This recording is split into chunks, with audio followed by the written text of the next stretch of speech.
The new nature play area at Wilsonville's Memorial Park is a vast natural wonderland with 11 distinct areas for kids of all abilities to imagine and explore. This park is a 2022 recipient of the Oregon Recreation and Park Association's Design and Construction Award. The city of Wilsonville is proud to receive this honor and to showcase this great new public amenity, designed and built in its entirety by our park's maintenance crew. Yeah, this was truly a passion project from start to finish. A lot of us grew up playing in the woods, so it's very important for us to provide the community with an opportunity to have a safe environment for kids to play and build forts. Tucked into an urban forest under towering fir trees, this serene 12,000 square foot playground was identified in the park's 2018 master plan as an effective way to revitalize an underutilized section of Wilsonville's largest park. So the inspiration was to include nature and hopefully spark multi-generational play. So it's been great seeing families playing together, creating forts together. It's been really rewarding watching it. One thing was lacking: a budget.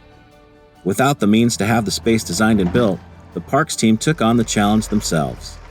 So without funding, we started collecting materials in the hope of being able to do this in the future. When we received the Metro grant for $30,000, we knew it was our time to start. When a devastating ice storm destroyed 10% of the city's tree canopy, they worked with tree care companies to acquire additional wood at no cost. A grant award from the Wilsonville Metro Community Enhancement Program provided a small budget, used to commission local artist James Lukanich to fashion 3 handcrafted wood sculptures. These unique eye-catching attractions are perfect for the park's young audience. They instantly wanted to get on top of the bear, they wanted to get inside the canoe, and their imagination just took off. Wilsonville's first nature play area was built in just 3 months at an expense of about $60,000. Park staff contributed more than 400 labor hours and left a lasting legacy for the community to enjoy. That's a challenge as it comes to inclusion and ADA accessibility. We made sure that we've got a nice level entryway here. We also have the back trail that comes in at ADA grade. We also fenced in the perimeter of the site. So the overall inclusive design process for us was really bringing in community members and making sure that we were thinking through as much as we could in regards to full inclusion.